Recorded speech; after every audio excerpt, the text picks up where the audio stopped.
Hi, everybody. Thanks for joining me today. I'm Cathy Hazel Adams, and today's episode is going to be about an attitude of thankfulness and aware appreciation.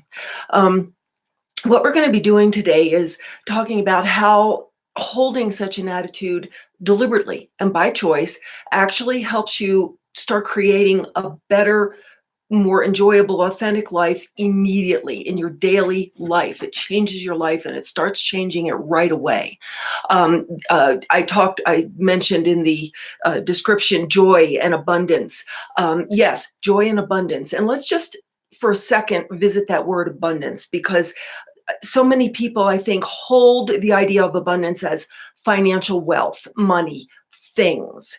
And yeah, those can be and are part of abundance, what abundance is, but let's expand our definition of abundance out to include life flowing for you, an abundance of the time that you need and want to do the things you enjoy, an abundance of love and wonderful relationships in your life, an abundance of enjoyable activities in your life, an abundance of health and well-being and things just going your way. Let abundance be so much more than just financial or things that you think you want to have, although those can be there.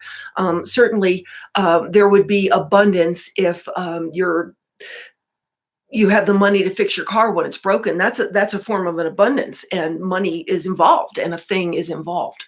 So today we'll be talking about how a deliberately held attitude of thankfulness and aware appreciation increases the joy and abundance in our lives. First, I'm going to go over what holding thankfulness and appreciation is not, because I think there are a couple of misconceptions that kind of limit people really when they're thinking of holding in what people call the attitude of gratitude. We'll talk about what it is not necessarily. I will go over 3 areas of our lives that I think are directly impacted by a deliberate attitude of thankfulness and appreciation. Both our daily lives and the quality of our lives in the abundance therein, mood problems or health of mood, for instance, depression, can be very, very much improved with this attitude of appreciation. And finally, actual soul's evolution, and we'll talk about that. So first of all, at the end of this, by the way, if we have time, I am going to actually observe and sort of go into resonance with a few energetic fields that might help all of us with this attitude of thankfulness and appreciation. So, stay with me to the end, because we're gonna do a little bit of support at the end with energies, actual energies. So also notice that I'm using the words thankfulness and aware appreciation. I very deliberately don't use the word gratitude because for me, gratitude almost implies like we are somehow separate, less than creatures from the God consciousness, and that we are sort of like redheaded stepchildren begging for crumbs, and that we should be grateful for whatever little crumbs are thrown our way. And that is not the case. We are each of us expressions of the divine universal consciousness. I'm the Cathy version of that universal consciousness, creating and experiencing as Cathy with Cathy's abilities. You're Sally, or you're Susan, or whoever's watching today or watching this back later. So we are direct parts of, aspects of, expressions of the divine universal consciousness. And the universal consciousness is making the choice to express as Cathy or as David or as Stephanie or as Sally. So yeah, the divine universal consciousness supports its own aspects and expressions as it tries to fulfill the full potentials of each individual expression, which is us. So I like to use the word thankfulness, and I like to use aware appreciation, and we're going to talk a lot more about this in a moment. Appreciation of what is good and right, and how we are being supported, how we are supported in our daily experience. So first of all, Let's talk about what I think that we really aren't saying. An attitude of thankfulness and appreciation does not mean that, well, we should just be happy with whatever we have, and you have enough, you're fine, and it's not right to desire anything else or want anything else for yourself. You can carry an attitude of thankfulness and very aware appreciation and still know that there are aspects of your life or your situation that are not really completely satisfying and authentic to you and your potentials, and have a desire and an intention to change those things. So it doesn't mean just be happy with what you have, that you don't get to desire or want anything else for yourself. That's not what this is. Um, and also, I think sometimes people say, well, you should just be grateful. And there's almost a feeling of sort of that's a virtue, that you should be grateful, that it's a virtuous spiritual thing to be grateful. But what does that really mean? Well, that's what we're here to talk about today. So we're not talking about being thankful and appreciative for the sake of being good and spiritual, or virtuous. We're talking about real change in the quality of our lives every day. So I do want to just quickly review. You hear this from me, you hear it from a lot of people.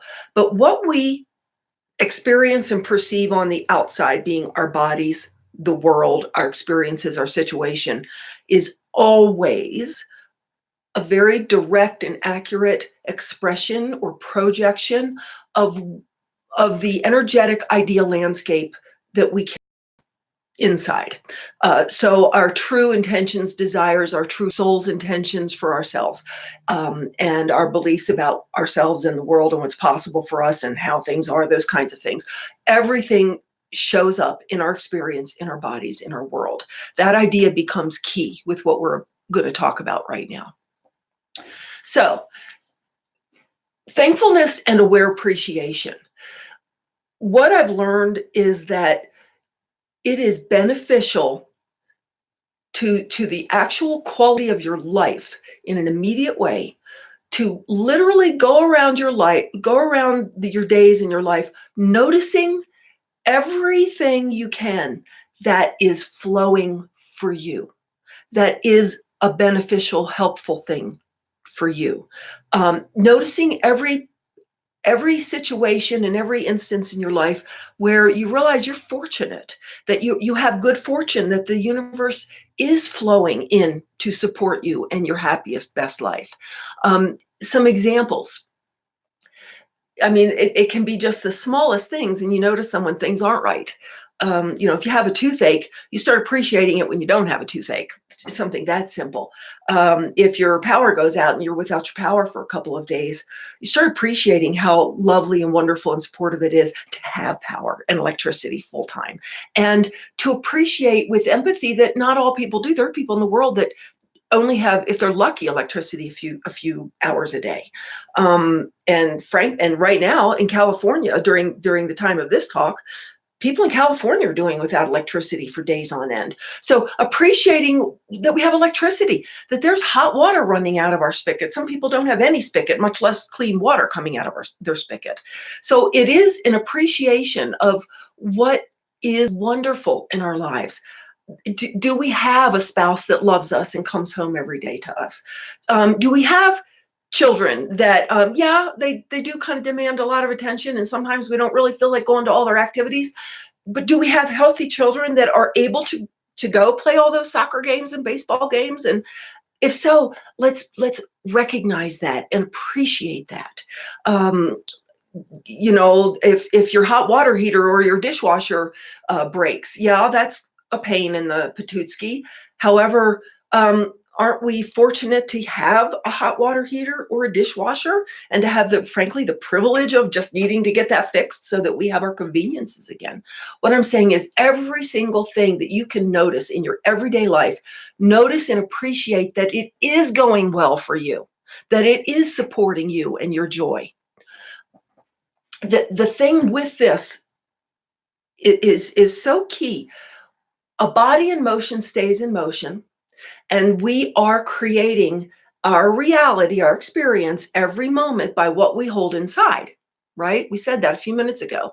So if what you're holding as your truth and your state, your energetic state of being is, the universe takes care of me. I get everything I need. Things are always flowing to my benefit.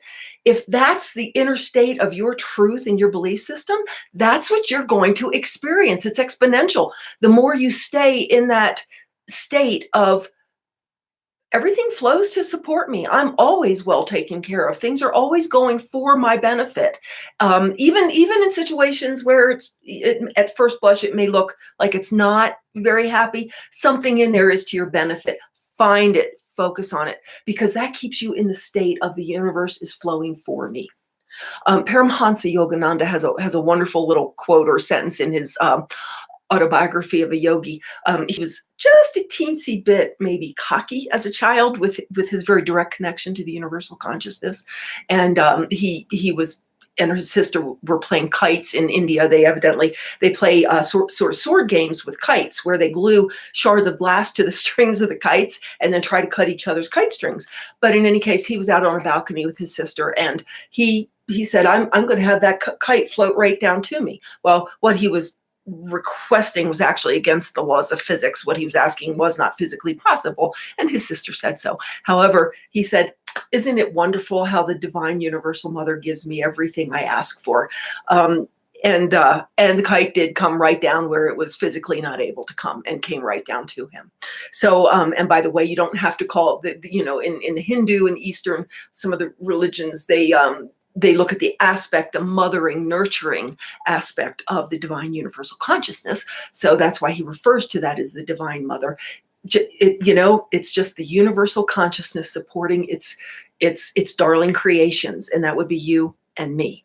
The next thing I want to touch on, as far as a benefit to this attitude, beyond the fact that now that it's your truth state that you hold every minute of every day, everything starts flowing in to reflect that.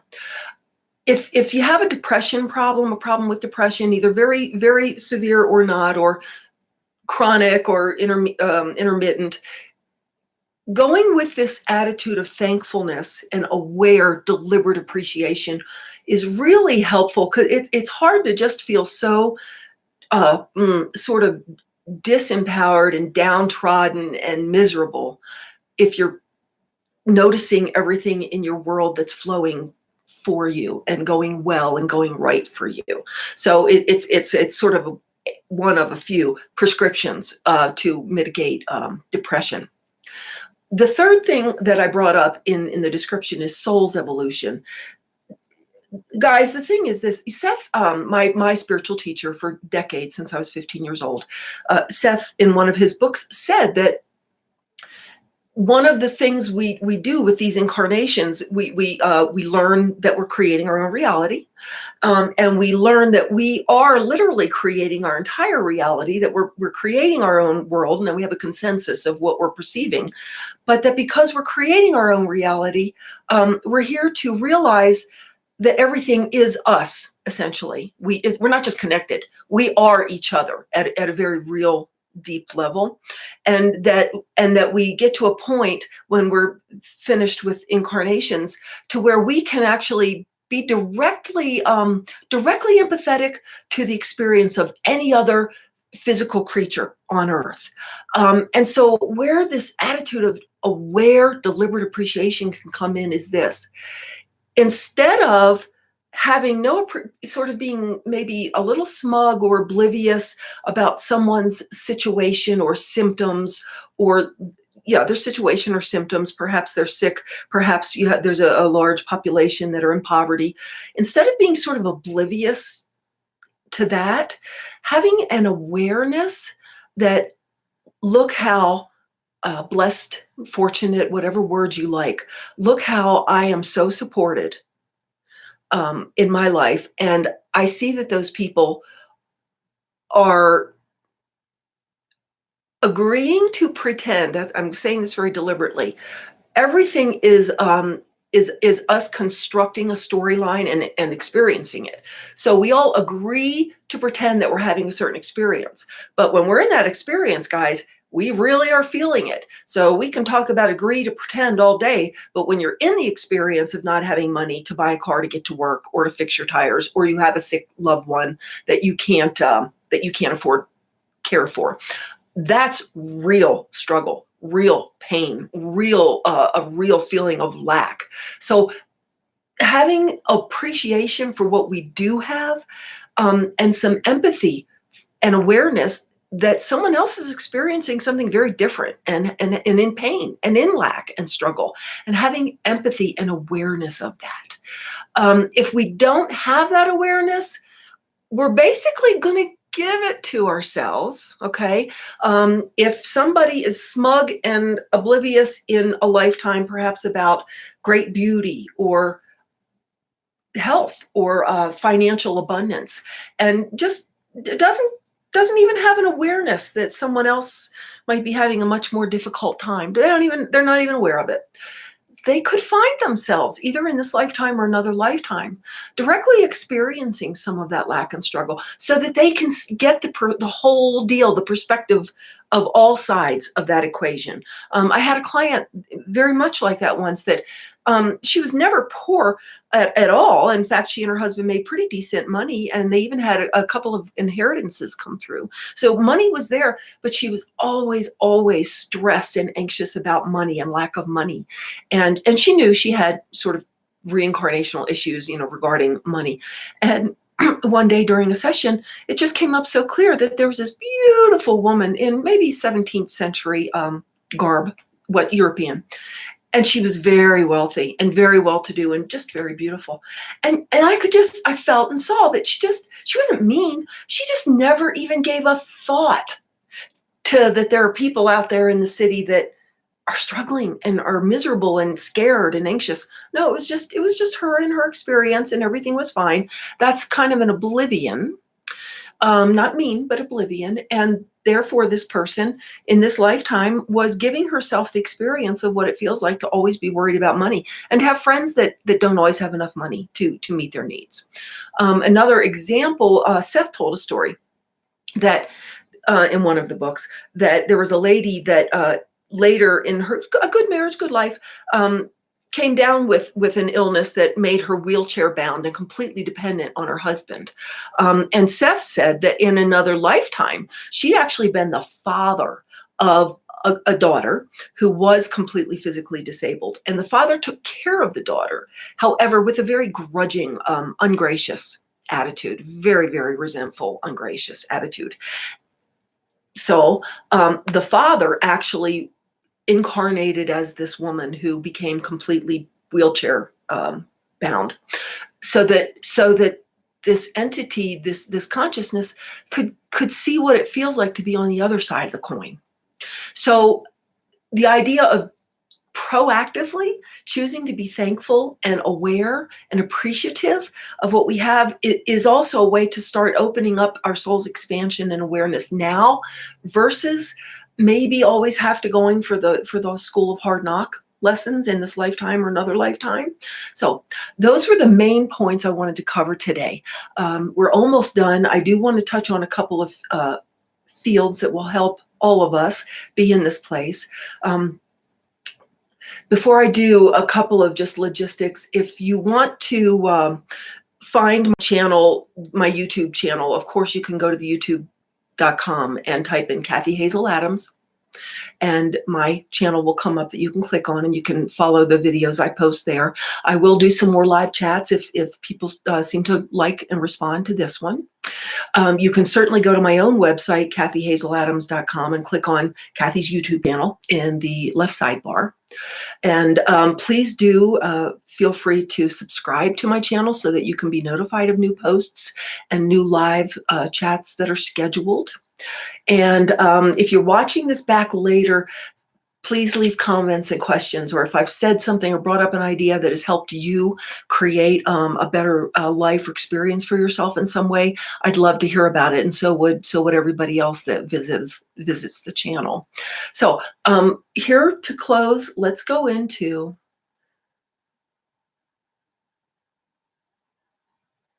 an actual energetic field. Get your attention in front of your chest. Imagine window shutters over your chest, little arms coming out of your armpits, little hands opening up those window shutters. There you go. Very nice. Let's bring in the realization that we are all deserving of our best, true, best, happiest, most potentials fulfilled life, our best life. We are all deserving of that. We're not redheaded stepchildren begging for crumbs. We are expressions of the divine universal consciousness, and we're here to fulfill our potentials. There you go. Nice. Let's bring in permission to receive everything that is helpful and useful and flowing, to receive support from our source, which is the universal consciousness. Each of us, it is our source. Permission to receive that. And acceptance of things flowing for us. Look around your field, make a great big bubble around yourself, and look around and just find a place where you feel you living in a state of abundance and flow and having everything you need to have your most satisfying, authentic life.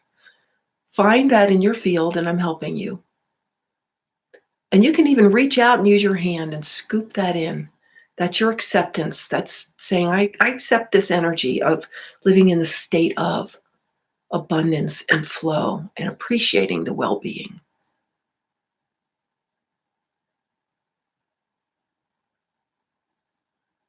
And lastly, let's bring in, there we go. I feel you all changing right as we're here. Let's lastly go ahead to close. We'll bring in the awareness